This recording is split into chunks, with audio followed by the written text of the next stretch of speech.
Welcome to MuborakTalksDaily podcast. Today we have a special guest. Today is a very special edition or episode of our MuborakTalksDaily. We do have a guest right now. His name is Diyorbek. He's a 7 IELTS holder and he's been teaching English in Muborak IELTS for I think for 1 year and a half. Hi Diyorbek, how are you today? It's good. Yeah, good. Thanks, bro. Everything is good. Very good, very good. We would like to know about you, about exactly how get into English and how like, for example, preparation, how you took the test. I mean the IELTS, and then how get into teaching as well too. So we want to know all information about this. Please introduce yourself, how get into English, and then stuff like that. Yeah, sure. Okay. My name is Diyorbek. Okay. My full name is Shamsiyev Diyorbek. So I think I have to talk about some experience how I started in English. Okay. So honestly, it was interesting. It was a little interesting. When I was studying at school, I got the bad marks in English. Okay. Bad marks in English. Okay. So yeah, I think it negatively affected my mood, my perspective. So I tried to learn the English. Okay. So I find a tutor who is teaching students near my home. So I wanted to attend her lesson, and I learned some grammar. And then I took a break. I didn't learn English for 3 years. After that, I started learning general English. Okay. And then, but I didn't take the test. I learned grammar 1 year. I learned general English 1 year, but I didn't take the test. After the preparing for the university entrance exam, I started learning English again after finishing my first year at school. Okay. So and then I got the 7 in IELTS. That's it. Okay. But how was the preparations went when you were taking the IELTS exam? It's like you need you need the full camp or something, like 3 months to prepare files. So how did you prepare files? Yeah. It's a bit different compared with the students' exam preparation, because I had experienced it sometime, like for example quarantine, COVID-19. So I did some self-study. Okay. I learned English with the teacher. I learned grammar. I think I did a lot of different things in English, like learning grammar, learning general English, doing some self-study, and learning at university. So and the mixture of it, so give me a result, and I enjoy it. Okay. There was a very interesting question. When you took the test for the first time, you got 7.5 in speaking. Yeah. How from 0 you got 7.5 in speaking? Can you tell the whole journey to that 7.5? So I took the main exam in summer. I took the test in summer, if I'm not mistaken, and then after 2 days I had a speaking exam. Okay. I had a speaking exam, so I was preparing for the speaking exam. I didn't prepare all the questions in advance. Just why I got the 7.5 in one attempt.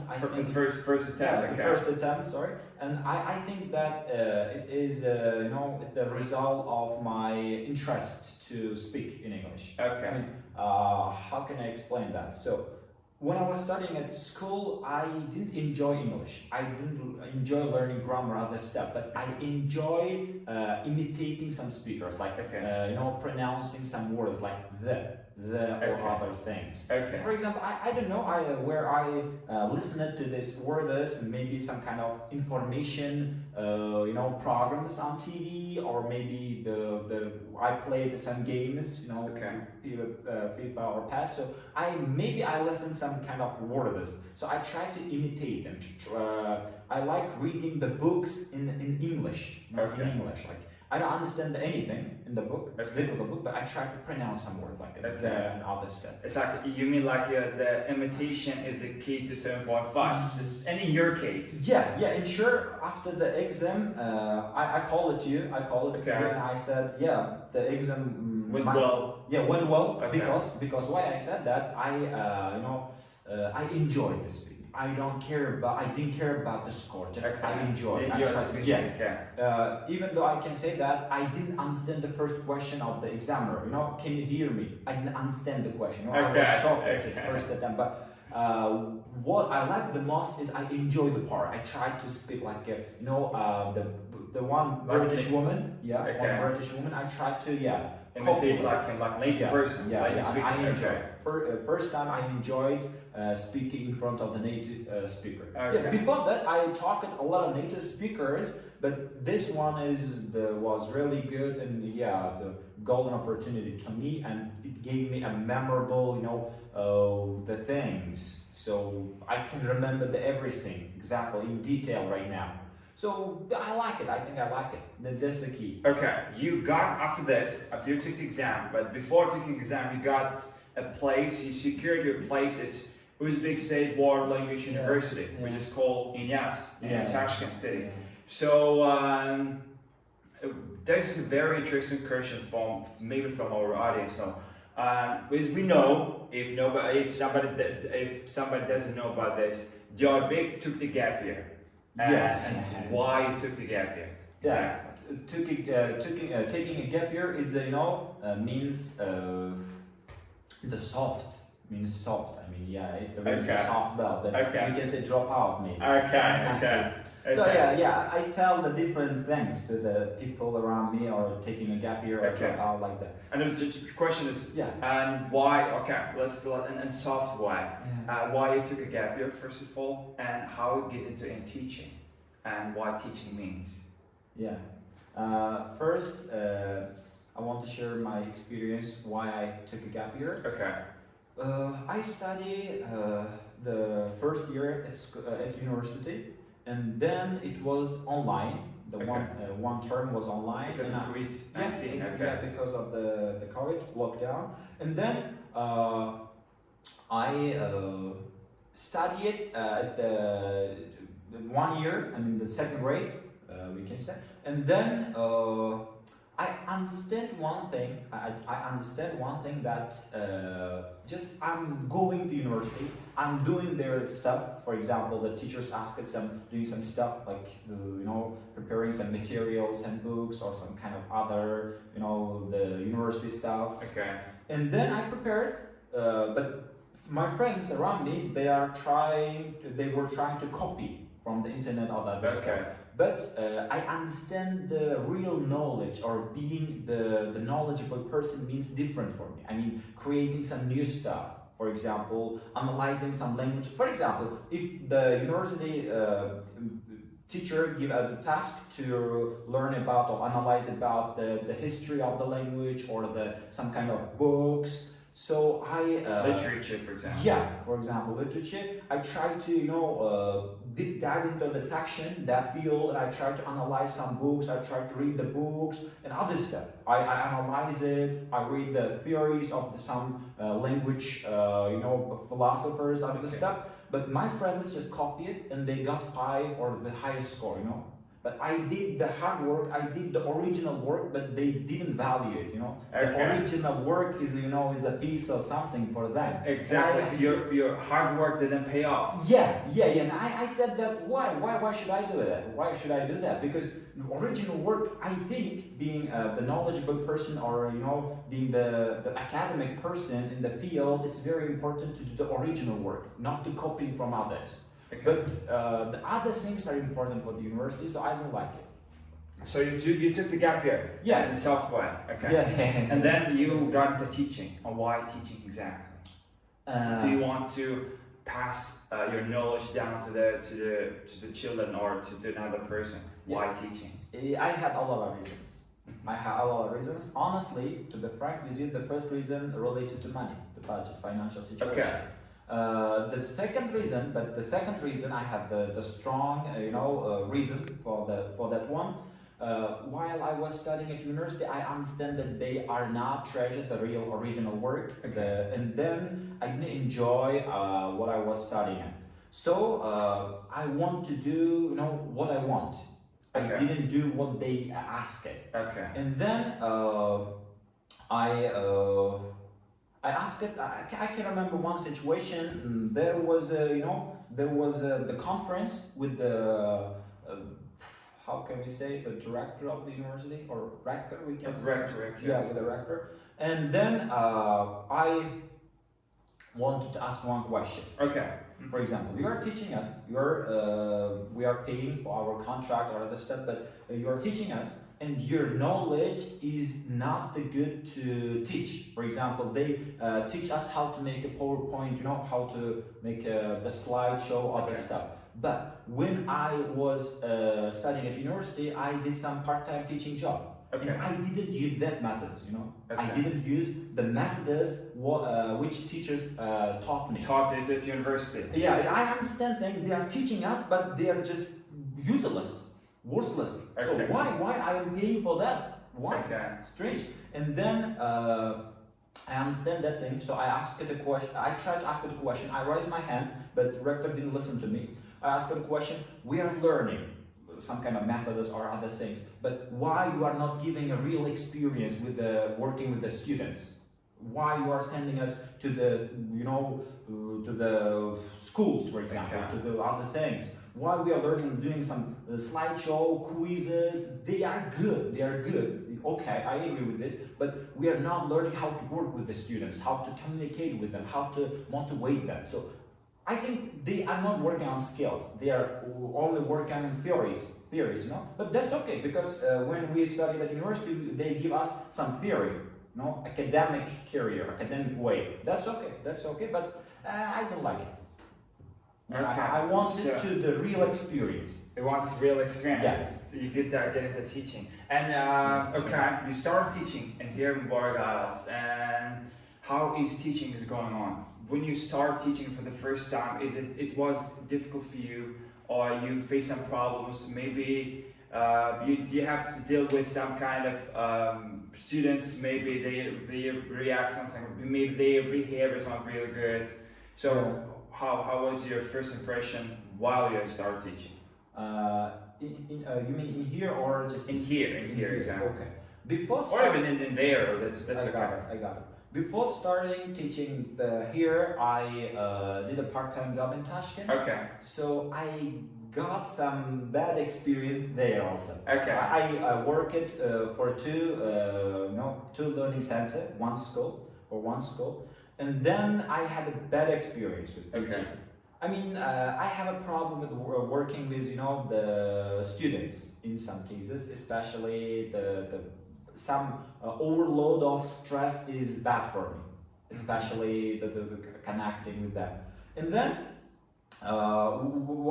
when I started teaching here, I didn't face any challenges because I had experience. I had little challenges, experience, so it was good.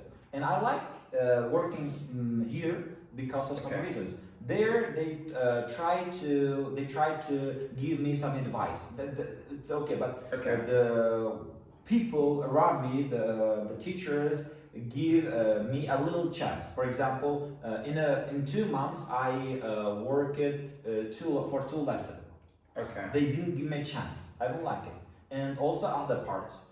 So I had a difficulty with working with children in a big city. I cannot control little children. I taught the small children, small kids. So I had a problem with that. Okay. But when I was working at the learning center, it was okay. But another biggest problem I have ever seen.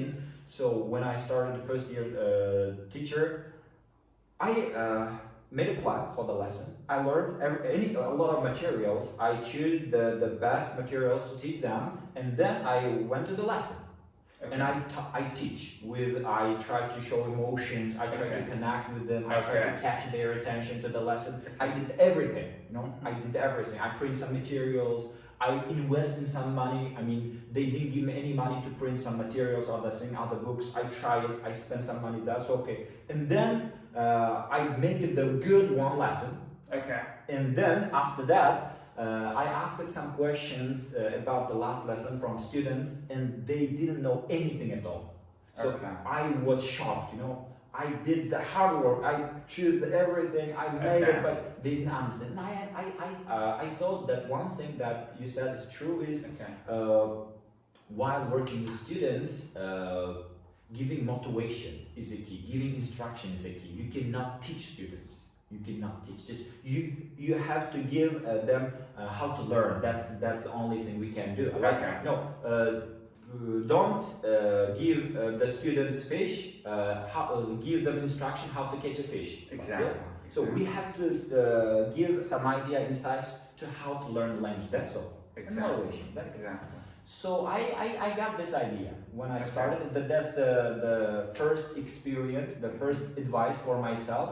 And I try to give this advice to other teachers who are starting their teaching career. Don't take it personally. Don't take it seriously. For example, you can teach students. You can give the good lesson, but they may not get anything at all. Yeah, it may happen. It may happen because I thought that I'm a bad teacher. In this case, but right now I don't agree. You don't agree? Yeah, they have problems. You think you're a good teacher now? I mean, they have problems. It's not my problem. I try to everything. I try to connect. I work with in terms of catching their attention, in terms of the material, what kind of material I choose, how interesting it was. I did a lot of things. I did everything. That's it. And another part is on the students, not me. So yeah, that's the ball is their side. And then. You talked about yourself, your university stuff, and teaching skills and teaching stuff as well too. So let's get down to the IELTS and multi-level side. Yeah. So, but we know it's multi-level over in countries only available, and you have to take the test like once a month, I guess, right? So it's cheaper, it's more convenient. Yes, we know this. But even I've been teaching English since 2019. But I've faced some parents or students that they told me that I have to take multi-level test, and I do have only, for example, 5 months, but I have to get B2 now to get into university. It's not really good because you are in zero in English and you are trying to get B2 level and multi-level. Multi-level is different kind of IELTS, but still, it's this time I'm really disappointed because students are chasing after the score. Yeah. They're not chasing after the knowledge. They're not seeking the knowledge just to score. From my point of view, it's not really good. It doesn't look good in anyhow. So what do you think about the situation? Do you have faced problems, and what do you suggest to students, or if any parents are watching us or podcast, please just explain in detail. Yeah. The first thing which I want to mention is the difference between multi-level and IELTS. So IELTS is really good if you want to apply for the university programs in foreign country. For example, other university, generally. But some students, maybe girls, maybe boys, they don't want to go to the other countries to study for their bachelor's degree, master's degree, or foundation courses. So they don't have to take the IELTS, I think. Yeah, they can if they want, but it's not important right now. So, multi-level is cheaper. You said yeah, it's good. You can take more tests, but it's not good. So the difference in price and also the quality is different. For example, materials and quality of the test, and with speakers. Yeah.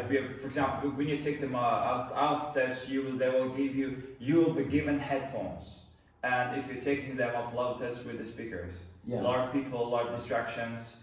And before we used to take the test with the speakers as well too, while we are taking IELTS, but right now everything's changed. So how about multi-level test, or how about the student approaching you that I have to take, because I don't have time for another subject because my major is for example math I have to dedicate my time to the math. It's just it's not primary thing. English is just a secondary thing. So how about this situation? What do you think? Oh, I was totally amazed when the students said to me that. For example, some students came here, they said, I don't want to learn English, but I need a multi-level certificate. Okay. Yeah, that's that's the best thing I have ever heard. Okay. But they said, or some students they want to learn English. Yes. They want to get the B2 certificate. Just certificate. And also some students said I'm preparing for the mother tongue or the law or the math.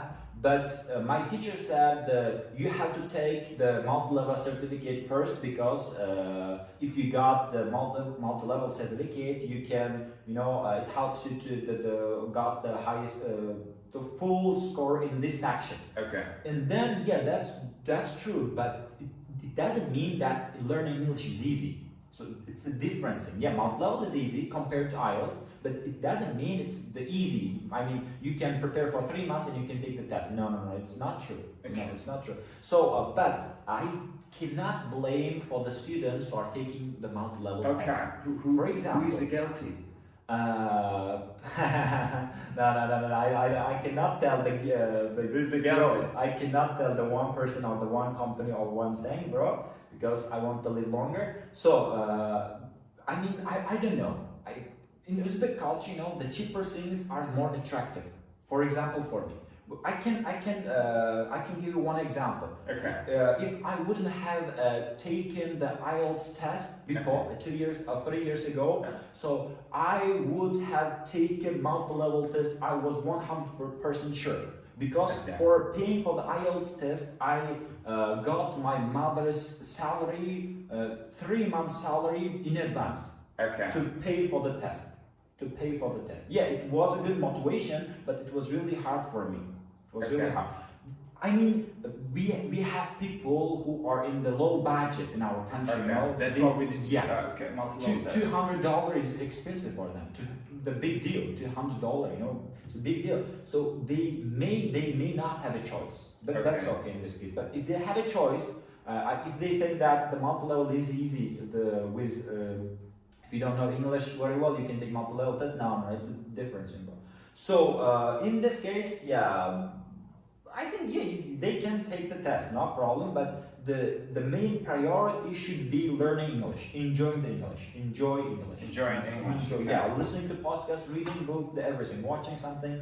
If you have this kind of good general English or good commanding of English, you can do everything. You can take the IELTS test, you can take multi-level test, or you don't have to take any test if you have a good general English. You can speak. They know. It's not important. Yeah. That's really good. So that's okay. If you want the cheaper things, that's okay. Okay, but a little bit teaching stuff. Exactly. I will ask one more time. How can inspire, or if some teachers are watching us right now, how can you motivate students or people to learn not English, to learn something in their lives? Maybe if they are making mistakes, maybe you let the person or student or people just let him go or let her go, just hit his head or her head to the wall and then come back. I did the wrong thing, now I understood, I'm coming back, I want to change everything to learn something. How it's important to give motivation to students, how it's important to inspire, and how do you do it? In your case, in your teaching experience. Yeah. From my point of view, I think the teaching is inspiring them. That's okay. But I have a problem with the skills. Okay. I mean, it's really important. It's crucial to give the motivation. If you give the right motivation to them, they can study by themselves. Okay. You cannot do anything. But right now, from my experience, I can say I have the bigger problem with motivating students. Honestly. Okay. I can only give motivation like if you don't study, if you don't do anything at all, if you don't want anything, you have to accept this life. This life, I can say that. You have to accept it. You don't want anything. You don't want anything bigger. Yes. Perfect. You have to accept life. Accept the fate. Yeah, accept the fate. Accept but if you read something, if you watch something, if you learn something new, you can, you can grow. Yes, you can grow. You can change your class to the upper one. Upper one. Okay. I think, and also. Great. Yeah, and I can say that in some cases, if they don't study or they didn't do some kind of homework, I give some explanation. I don't have any hard punishment for them. You don't punish your students. You don't punish your students. No hard punishment. Okay. No, the hitting or other stuff, no kicking. So I just I try to explain themselves. Okay. For example, if you don't study, that's okay. That's your money. That's your life. But you don't want to anything bigger in this life. You have to accept the fate. You have the one car, one house, and one family that just you are living. You cannot travel to somewhere. You cannot buy anything. Yes, just yeah. We can say waiting for the death. That's all. They're waiting for the deathbed. Yes, and some students understand the situation. I try to give another real experience from my experience. I try to give some real experience, like I had a problem with the financial situation or other things, so I try to give them real example. This is my own life. So I think I'm an observer in this life. Okay, observer. I think I think myself as an observer person. When I go to somewhere, when I travel to somewhere, I try to observe something deeply. Okay. I try to get the meaning of it. Okay. For example, if I travel to Karshi or somewhere for the test or for something, I try to give find some spiritual thing we can say, or some meaningful things to give the students of the same. So I try to explain them. That's my way, and sometimes I try to do another way, but it's not common at all. It's not common. Just I let them face the reality. That's the way. Perfect. It's perfect. So everybody's different. Everybody's teaching method is different. Yeah. Yes, but in your case, it's perfect. Just perfect. You have to accept the fate, or do something, change your life, or you have to lead the way, just the way it is. It's or maybe if you want to make some improvements in your life, you have to do something. You have to do something. You have to do something. Exactly. Yeah. It's really great. And one more thing. Okay. For the Word Popular podcast, what kind of not advice and suggestions? We're not here to making advice or suggestions. What kind of things you can say to the English learners? How is, in your case, how is the best way to learn English? Or I'm not saying in your case, but I'm saying from your knowledge and experience, what's the best way to learn English? I think reading books. Reading books. Reading books. If you get tired of reading books, you can have a whale of time with watching something. Okay. So watching movies. Reading and watching is the key, but in my scenario, in the language learning process, I listened a lot. I should say that I listened a lot. I like listening instead of watching or reading in some cases. So, but reading books is the key. Reading books, I read a lot of books, English books, and I watch a lot of movies. It doesn't matter what kind of movie you're watching, but just watch what you want. That's it. For example, the actor, the genre, or the thing. And the different thing is I try to read the texts in the vocabulary books. Okay. To improve my vocabulary skills. And reading comprehension. Yeah, and reading comprehension together simultaneously. So I read the text and I learn some phrases, and I understand the text. So when I read the text, I didn't use any dictionary.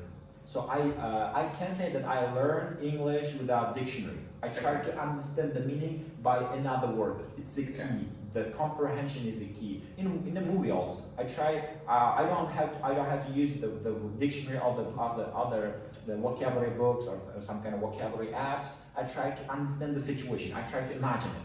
I try to put my words. It's not important what kind of word it is. I try to discover new meaning of it in the situation. You have the version, your own version. Yeah. And reading, watching the key, listening in some case, but the books, the course books, that's good to keep on a track the same way. What are you learning? For checking, and there are other methods which are they good. But reading and watching is the key. But learning with context is the key. Contextual learner. Be contextual learner. That's the key. Thank you very much. Thank you. Today we had a guest. Let's wrap up our podcast. Today we had the guest Diyorbek Shamsiyev, IELTS 7 holder. He's been teaching English at Muborak IELTS Education Center. Thank you for watching, guys, and see you in next episodes. Bye. Bye, guys.